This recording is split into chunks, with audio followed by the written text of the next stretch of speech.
अस्सलाम वालेकुम। आज की वीडियो में हम करेंगे एक्सरसाइज 1.5 जो कि नाइन्थ क्लास की मैथमेटिक्स की एक्सरसाइज है। तो 1.1 से लेके 1.4 तक मैं अपनी पिछली वीडियोस में सॉल्व कर चुकी हूँ, तो आप वहाँ से देख लीजिएगा।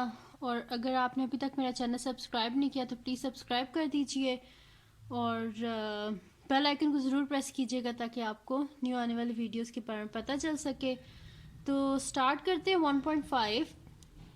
तो 1.5 को फर्स्ट क्वेश्चन हमारे पास है कि find determinant of following matrices, यानी कि जो गिवन मैट्रिसेस हैं इनका हमने डिटर्मिनेंट फाइंड करना है। अब इसके क्वेश्चंस तो काफ़ी सारे थे, लेकिन मैंने बीच में से जस्ट 2 सेलेक्ट किए हैं ताकि आपको जस्ट कॉन्सेप्ट समझ आ जाए और बाकी क्वेश्चंस जो हैं वो आप खुद कर लें। लेकिन फिर भी अगर आपको समझ ना आए तो आप मुझे कमेंट सेक्शन में बता दीजिएगा, मैं आपको दोबारा कर दूँगी। तो स्टार्ट करते हैं। इसका सबसे पहले हम लोग फर्स्ट क्वेश्चन कर लेते हैं। तो क्वेश्चन करने से पहले बल्कि मैं आपको बता देती हूँ कि डिटर्मिनेंट हम लोग फाइंड किस तरह करते हैं, जो इसकी स्टैंडर्ड फॉर्म होती है हमारे पास, वो मैं आपको बता देती हूँ। तो वो हम इस तरह फाइंड करते हैं। वैसे जो बेसिकली जो अगर हम लोग देखें तो हमारे पास अगर स्टैंडर्ड फॉर्म जो होती है वो ऐसी होती है कि अगर मैट्रिक्स ए हमारे पास हो, वैसे जो स्टैंडर्ड फॉर्म होती है उसमें इसी तरह होता है ना, ए बी सी डी। सही है जी, ऐसे ही होता है ना स्टैंडर्ड फॉर्म में मैट्रिक्स। तो डिटर्मिनेंट ऑफ ए हम लोग इस तरह फाइंड करते हैं कि दो स्ट्रेट जो है ना ऐसे साइड पे लाइंस होती हैं, इनको हम लोग डिटर्मिनेंट बोलते हैं। सही है जी। तो इज इक्वल्स टू क्या होता है हमारे पास, ऐसे ही लाइंस डाल के बीच में ए सी बी डी। सही है जी। तो अब इस तरह हम लोग निकालेंगे कि अगर आप लोग देखें तो डिटर्मिनेंट हम इस तरह फाइंड करते हैं कि ए और डी को आपस में हम मल्टीप्लाई करते हैं। तो दिस इम्प्लाइज कि ए डी और दरम्यान में माइनस का साइन और बी और सी को आपस में हम मल्टीप्लाई कर देते हैं। तो ये होता है हमारे पास डिटर्मिनेंट। तो यानी कि A D minus B C. तो अब अगर हम लोग क्वेश्चन को स्टार्ट करें तो हमारे पास क्या है, क्वेश्चन नंबर 1 जो है वो हमारे पास है कि a इज इक्वल्स टू -1 2 1 0। सही है जी, ये हमारे पास। तो इसका सोल्यूशन हम लोग स्टार्ट करते हैं। तो सोल्यूशन क्या हो जाएगा, अगर इसको देखें तो ये हमारे पास a है, ये b है, ये c है और ये d है। पहले इसे हम डिटर्मिनेंट की फॉर्म में लिख देते हैं, यानी कि determinant of a is equals to determinant of -1 2 1 0। तो ये क्या हो जाएगा, ए डी यानी कि -1 मल्टीप्लाई बाय 0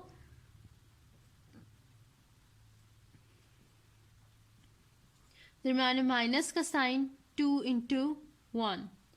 ठीक है जी, ये आ गया हमारे पास। तो इसके बाद क्या होगा, -1 इंटू 0 क्या हो जाएगा 0 और 2 इंटू 1 क्या हो जाता है हमारे पास -2। ठीक है जी। तो 0 -2 क्या हो जाएगा हमारे पास -2, यानी कि डिटर्मिनेंट ऑफ ए क्या आ गया हमारे पास -2। अब इसका सेकंड पार्ट कर लेते हैं जो कि हमारे पास है b इज इक्वल्स टू 1 2 3 -2। इसको भी पहले डिटर्मिनेंट की फॉर्म में ले लेते हैं। Determinant of b is equals to हमारे पास आ जाएगा 1 2 3 -2। ठीक है जी। तो अब इसको क्या करना है हमने, A D minus B C, यानी कि ए और डी ये हमारे पास है ना ए बी सी डी। तो ए डी यानी कि 1 इंटू -2 दरम्यान में माइनस का साइन और 2 इंटू 3, यानी कि A D minus B C या 3 2 लिख लें, 3 इंटू 2। ठीक है जी। तो 1 इंटू -2 क्या हो जाएगा -2 माइनस 3 इंटू 2 क्या हो जाता है हमारे पास 6, तो -8, यानी कि डिटर्मिनेंट ऑफ बी क्या आ गया हमारे पास -8। सही है जी। तो ये मैंने आपको स्टैंडर्ड फॉर्म से समझा दी कि बेसिकली क्या होता है हमारे पास कि A D minus B C, यानी कि जो ए डी के जो हमारे पास एंट्रीज होती हैं उनमें से हम माइनस कर देते हैं बी और सी की एंट्रीज को। सही है जी। तो इसके बाद हम लोग करते हैं अपना नेक्स्ट क्वेश्चन जो कि हमारे पास है which of the following matrices are singular and non singular.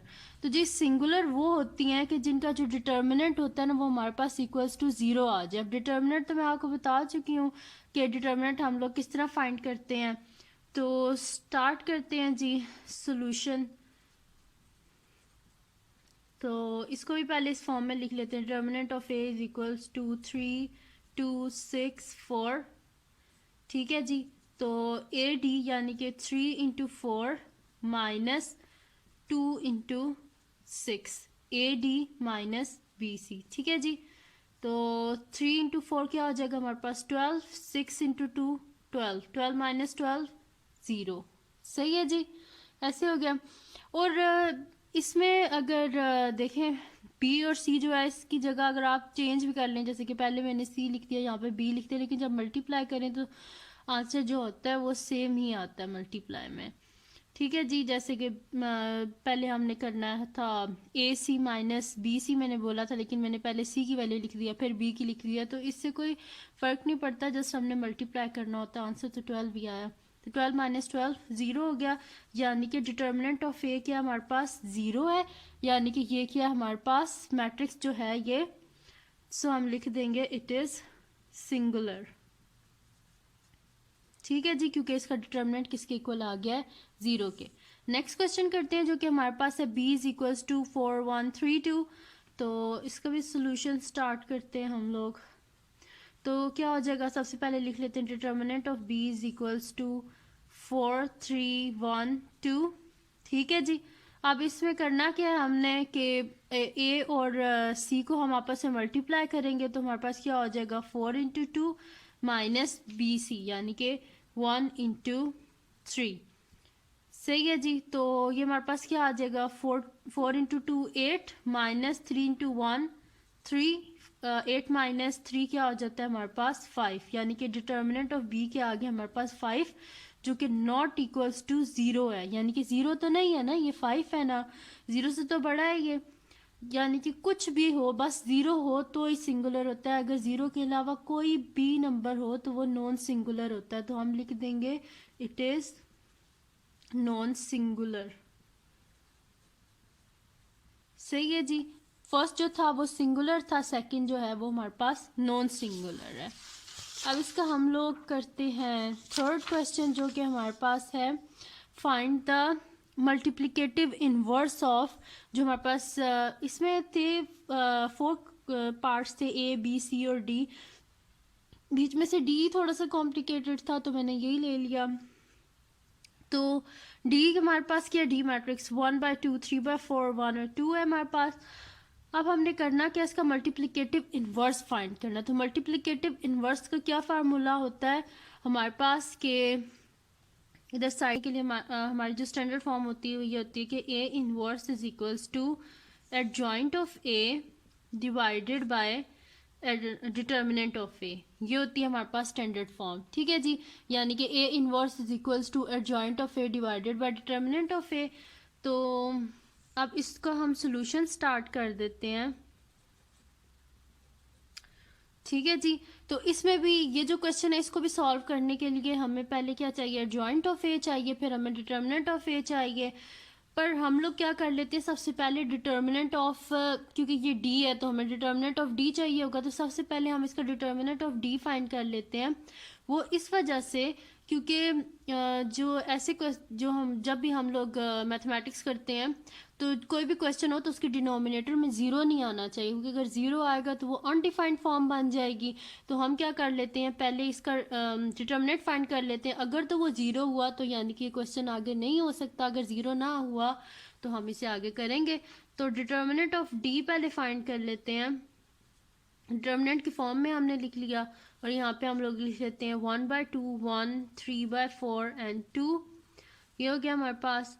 और फिर हम लोग क्या कर लेते हैं कि वैसे ही जैसे मैंने पहले बताया था कि ए और सी को आपस में मल्टीप्लाई कर लेते हैं, यानी कि 1/2 इंटू 2 दरम्यान में माइनस का साइन, एंड 3/4 को हम कर लेंगे 1 के साथ। तो ये हमारे पास क्या हो जाएगा, 2 और 2 आपस में कैंसिल हो गए, यानी कि 1 माइनस 3/4। अब हमने यहाँ पे क्या करना है, एलसीएम लेना है। तो एलसीएम हम किस तरह ले सकते हैं कि अगर उसका डिनोमिनेटर हमारे पास सेम हो। यहाँ पे हमारे पास 1 है इसके नीचे कुछ ना हो उसके नीचे भी क्या होता है 1 ही होता है।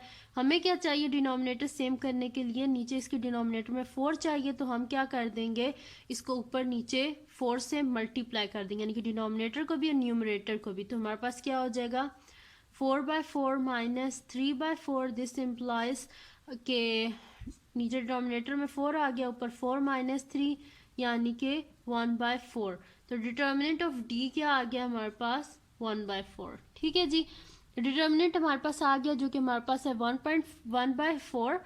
ये ज़ीरो तो नहीं है ना, यानी कि ये क्वेश्चन को हम इसको इजीली सॉल्व कर सकते हैं। तो यहाँ पे अब हम लोगों का डिटर्मिनेंट तो आ गया, अब हम क्या कर लेते हैं इसका एडजॉइंट फाइंड कर लेते हैं। तो एडजॉइंट फाइंड करने के लिए हम इस तरह एडजॉइंट फाइंड करते हैं कि एडजॉइंट ऑफ डी सबसे पहले लिख लेते हैं हम लोग। तो डी मैट्रिक्स ये है ना हमारे पास, तो एडजॉइंट ऑफ डी हमारे पास इस तरह आएगा कि अगर एडजॉइंट ऑफ डी इस तरह आता है कि अगर हम लोग इन दोनों की जगह चेंज कर दें, यानी कि ए और सी की जगह चेंज कर दें और बी और जो हमारे पास सी है इसकी हम लोग क्या कर दें साइन चेंज कर दें। बी सॉरी पहले मैंने शायद सी बोल दिया इसको। तो हम लोग क्या करेंगे ए और डी की जो है हम लोग जगह चेंज करेंगे और जो हमारे पास है जो बाकी दो रह जाएंगे उनका हम क्या कर देंगे साइन चेंज कर देंगे। तो ए की जगह क्या आ गया हमारे पास डी और डी की जगह ए आ जाएगा, यानी कि 2 और 1/2 और इन दोनों के हमने साइन चेंज करने हैं। तो ये क्या हो जाएगा -1 और -3/4, क्योंकि ये प्लस था तो ये माइनस हो गया, ये भी प्लस था ये माइनस हो गया। 1/2 की जगह हमने 2 को लिख दिया और 2 की जगह हमने 1/2 को लिख दिया, यानी कि ए और डी की जगह चेंज कर दी है और बी और सी के हमने साइन चेंज कर दिए हैं। तो अब इसे फार्मूले की फॉर्म में लिख देते हैं, यानी कि हमें चाहिए क्या बेसिकली डी इनवर्स चाहिए। तो D inverse is equals to क्या होगा हमारे पास adjoint of D divided by determinant of D, ये चाहिए हमें। तो हम लोग लिख लेते हैं सबसे पहले एडजॉइंट ऑफ डी जो कि हमारे पास है 2 -1 -3/4 1/2 डिवाइडेड बाय क्या हो जाएगा हमारे पास डिटर्मिनेंट ऑफ डी, यानी कि जो कि हमारे पास है 1/4। अब हमने इसको क्या करना है डिवाइड करना है। तो अगर कोई चीज़ डिवाइड हो रही और हमने उसे मल्टीप्लाई में चेंज करना हो तो हम उसका क्या कर लेते हैं रेसिप्रोकल ले लेते हैं। रेसिप्रोकल इस तरह लेते हैं कि जो हमारे पास डिनोमिनेटर में होता है वो न्यूमरेटर में चला जाता है, न्यूमरेटर वाला डिनोमिनेटर में। तो ये मैं करूँगी तो आपको पता चल जाएगा। तो मल्टीप्लाई बाय हमारे पास क्या हो जाएगा यहाँ पे 4/1। ठीक है जी, देखें जो डिनोमिनेटर था वो न्यूमरेटर बन गया, न्यूमरेटर जो था वो डिनोमिनेटर बन गया। ठीक है, जब मल्टीप्लाई हमने इसे चेंज कर दिया डिवाइड को। अब तो 3/4 मल्टीप्लाई बाय 4/1, इसी तरह -1 मल्टीप्लाई बाय 4/1 और 1/2 मल्टीप्लाई बाय 4/1। तो हमारे पास क्या हो जाएगा कि 4 × 2 8, 3 इंटू बल्कि 4 और 4 आपस में कैंसिल हो गए, हमारे पास क्या आ जाएगा -3, देन 4 इंटू -1 -4 एंड 2 2 ज़ा 4, तो यहाँ पे क्या आ जाएगा 4। यह आ गया हमारे पास 8, देन -3 -4 एंड यहाँ पे 4 नहीं आता 2 आता है। सही है जी, तो हमारे पास क्या आ गया D inverse is equals to 8 -4 -3 and 2। ठीक है जी, तो ये हमने फाइंड कर लिया इसका मल्टीप्लिकेटिव इनवर्स। आप इसके बाकी क्वेश्चंस कीजिएगा और अगर ना हुए तो आप मुझे बताइएगा, मैं बाकी भी सॉल्व कर दूंगी। और अगर आपको ये वीडियो पसंद आई हो तो इसको लाइक कीजिएगा और मेरे चैनल को लाजमी सब्सक्राइब कीजिएगा और बेल आइकन को ज़रूर प्रेस कीजिएगा ताकि आपको न्यू आने वाले वीडियोस के बारे में पता चल सके। और अल्लाह हाफ़िज़।